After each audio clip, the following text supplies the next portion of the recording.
Hey everybody, and welcome to our 6th episode of Reflecting Shakespeare. My name is Erika, and I'm a programs manager and a facilitator for the Old Globe's Reflecting Shakespeare program. If you've been watching us, you know we're a performing arts course that we bring inside to people experiencing incarceration.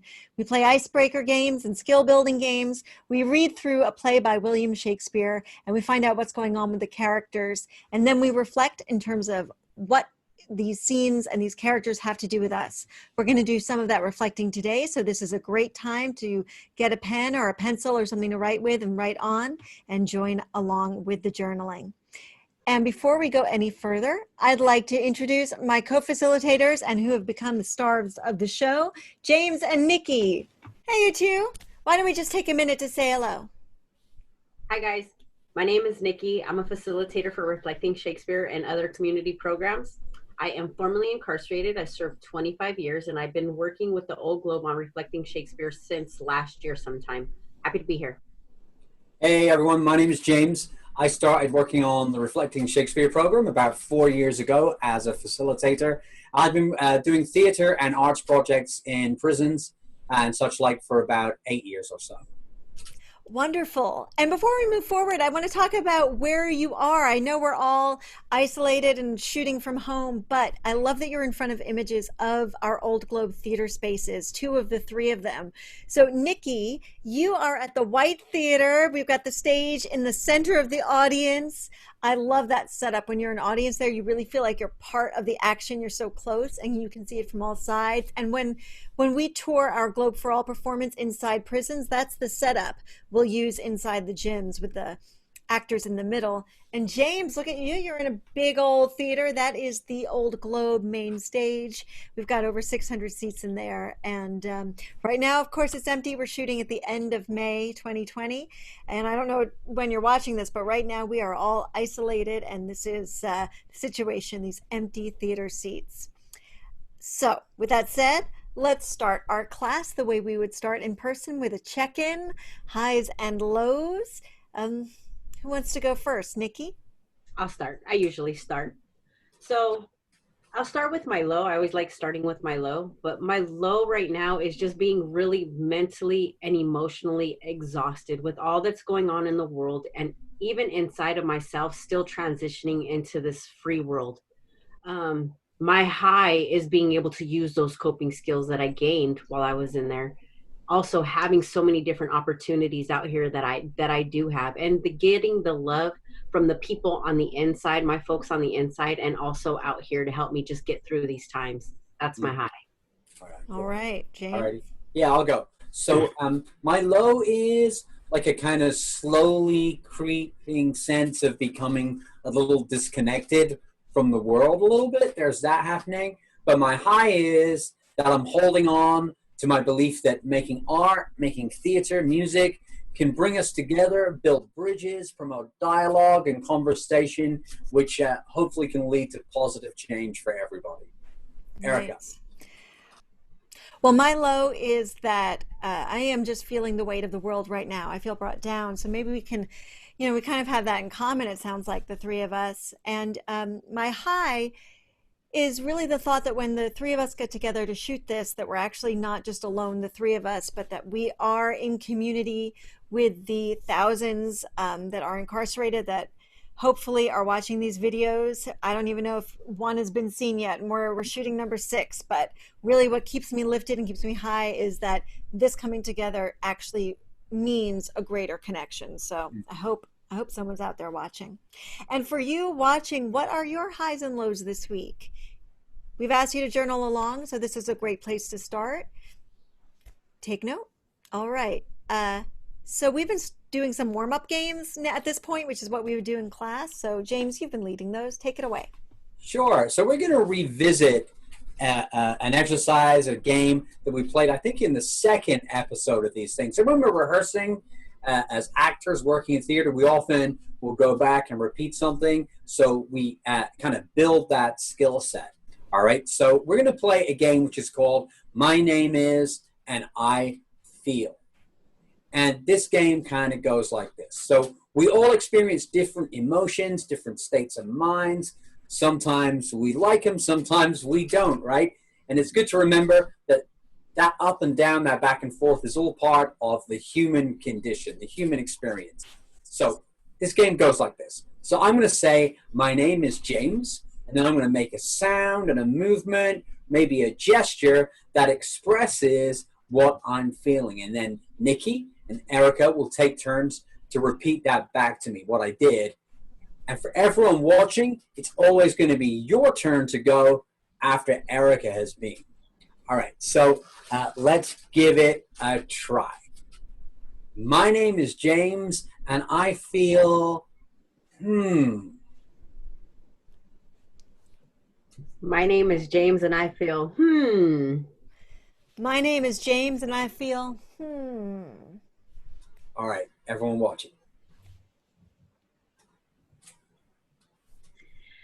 My name is Niki and I feel,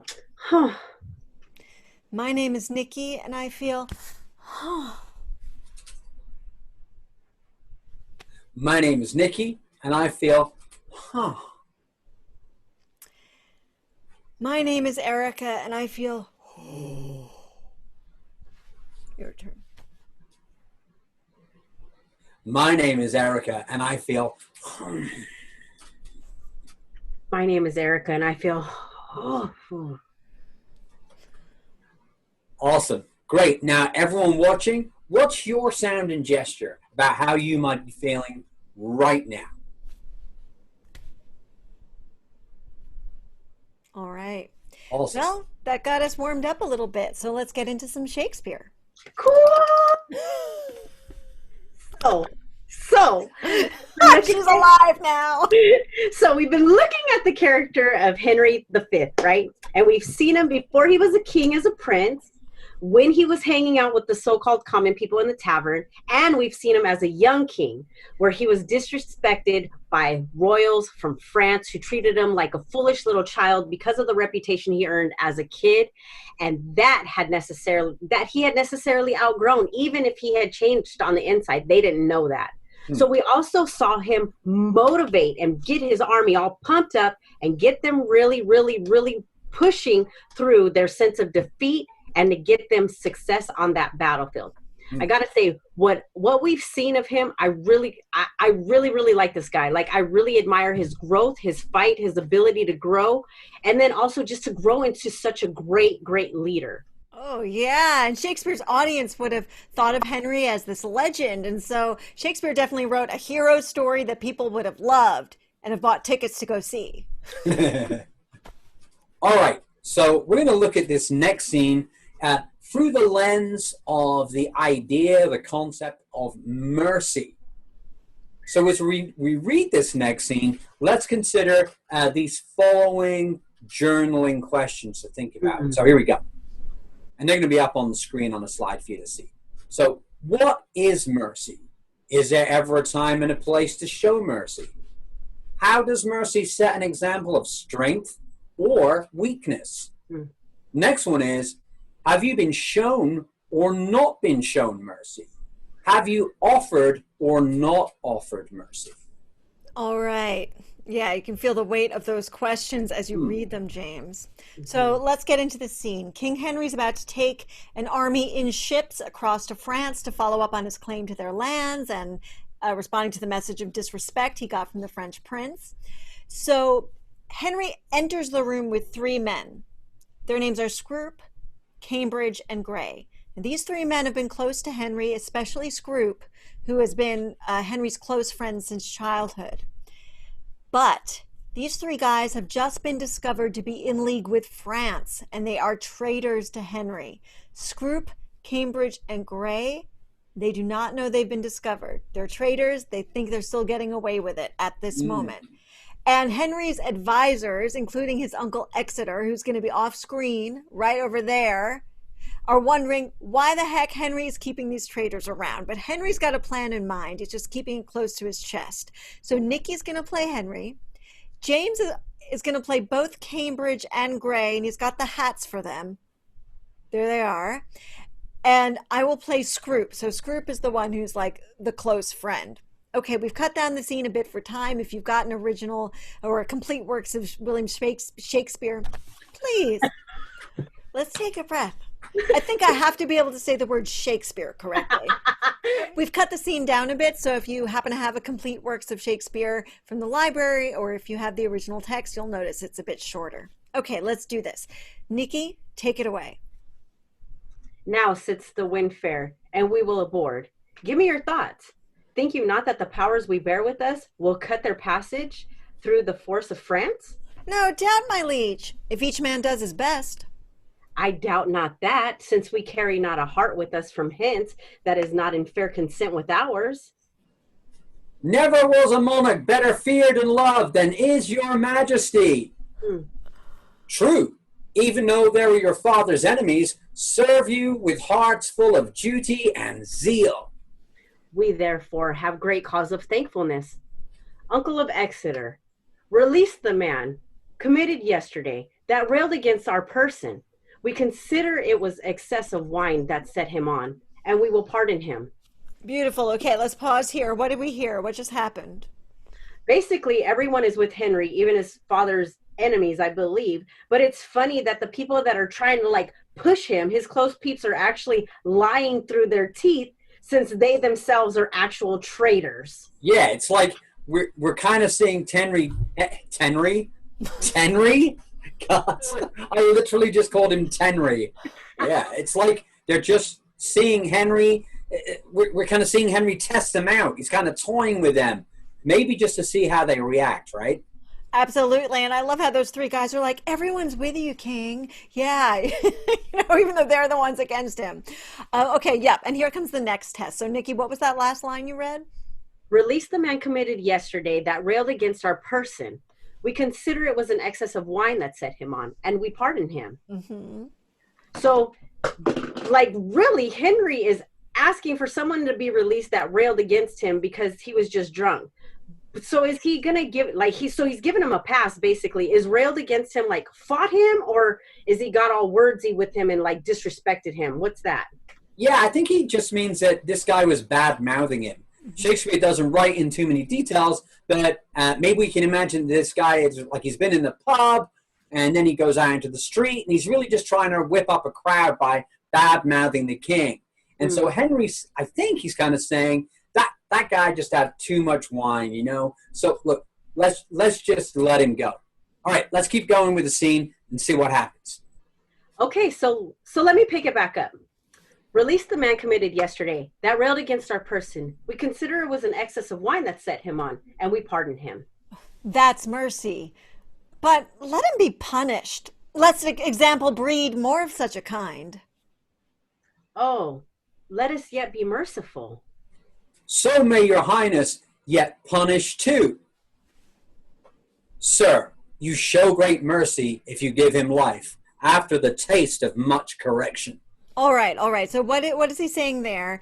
That you show him mercy if you give him life after the taste of much correction. That's saying it's merciful to give him anything less than death. Like, it's mercy to let him go after he's punished, but properly? Right, like taste of much correction. We don't know what that means. It doesn't sound good. Like, I don't know what kind of correction. Okay, so let's keep going. What does Henry say? Alas, if little faults preceding the distemper shall not be winked at.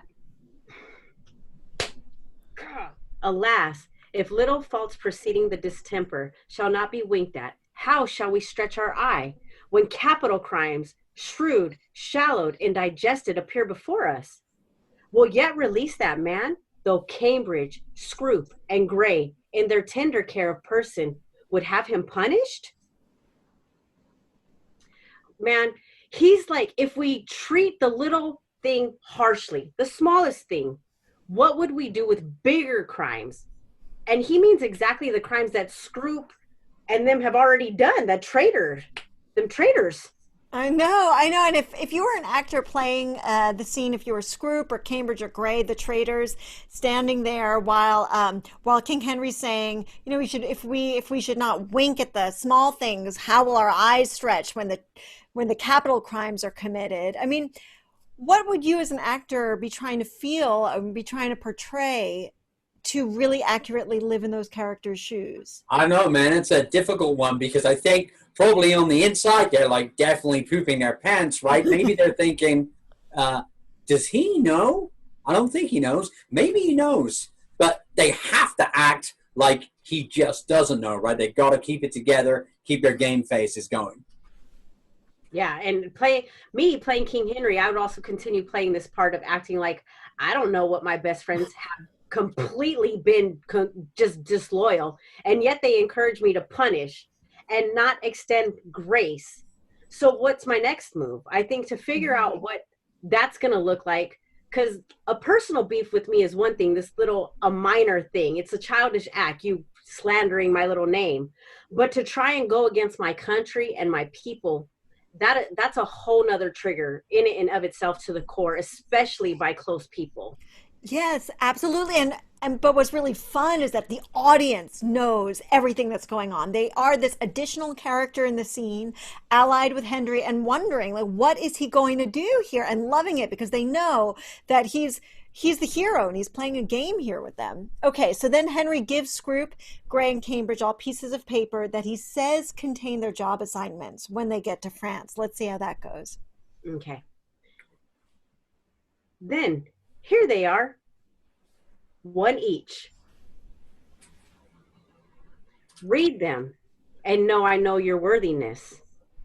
My Uncle Exeter, will we aboard tonight? Oh, why, how now, gentlemen? What see you in those papers that you lose so much complexion? I do confess my fault, and do submit me to your highness's mercy. To which we all appeal. The mercy that was quick in us, but late by your own counsel is suppressed and killed. Oh, all right. So what's the deal? What just happened?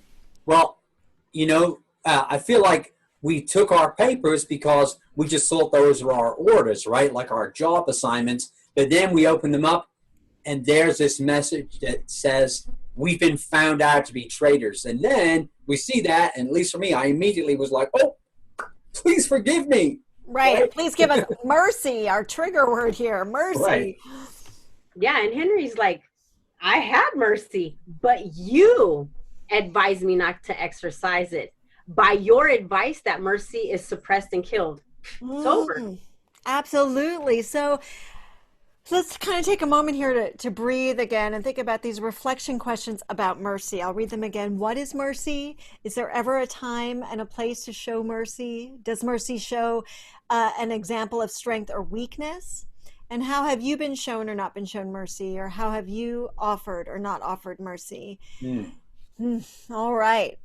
So while we're kind of thinking about this, let's offer some other kind of poetry about mercy. Shakespeare also talks about mercy in a play called Merchant of Venice. It's the character of Portia that says the next speech we're going to read, but you don't really need to know the context for this. This particular speech is often pulled out and just read as a poem when someone's looking for a poem about mercy. So here we go. The quality of mercy is not strained. It droppeth as the gentle rain from heaven upon the place beneath. It is twice blessed. The blesseth him that gives and him that takes. 'Tis mightiest in the mightiest. It becomes the throned monarch better than his crown. His scepter shows the force of temporal power, the attribute to awe and majesty, wherein doth sit the dread and fear of kings. But mercy is above the scepter's sway. It is enthroned in the heart of kings, and it is an attribute to God himself. And earthly power doth then show like as gods when mercy seasons justice.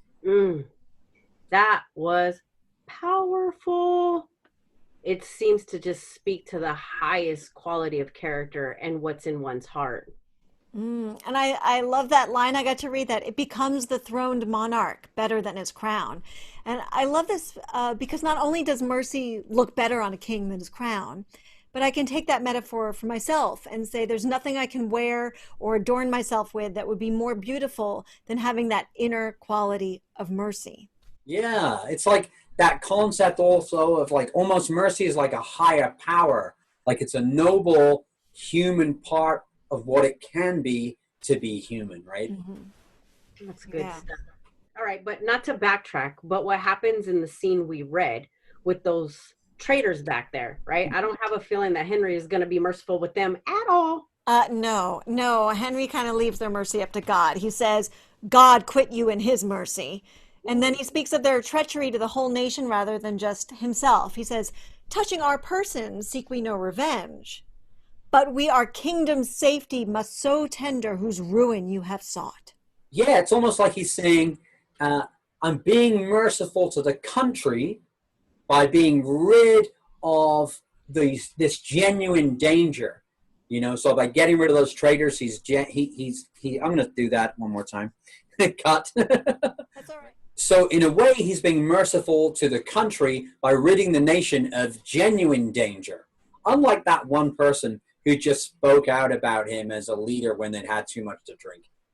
Yeah, and it's interesting that Shakespeare is making a statement about how a true leader shouldn't be overreactive to a personal comment about him or herself, but rather have the entire nation's health in mind and always consider the state of the nation over the leader's personal feelings. Yeah, right. And of course, this is a recurring thing that goes through human nature and right down through history. Mm-hmm. So there's a lot in that scene, because we could also be talking about Henry's friendships with those guys and the loyalty, the betrayal, and what happens when loyalties are tested. Oh man, we're definitely going to be looking at that and talking about that sometime, because Shakespeare gives the opportunity time and time and time again in his plays to examine that idea of loyalty. It comes up over and over again. Absolutely. But as you said, James, that's for another time because we have reached that moment that is the end of our episode. All right, let's check out. All right.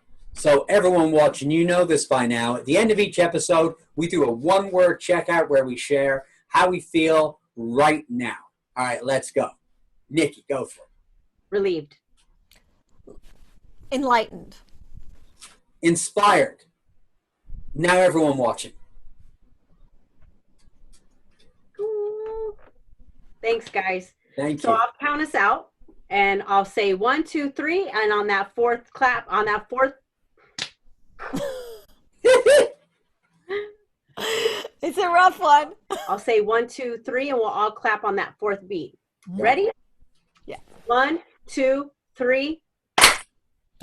All right. Okay, bye everyone. Thank you for watching. Bye, guys. Thank See you you next so time. much. Thank you for tuning in. We'll see you. Bye-bye. We would love to hear your answers to these journaling questions. Come to https://bit.ly/rstv06 and share your journaling with us. You'll have the option to give us permission to include some of your writing read by local artists in our final episode of the series. We hope you'll join us. https://bit.ly/rstv06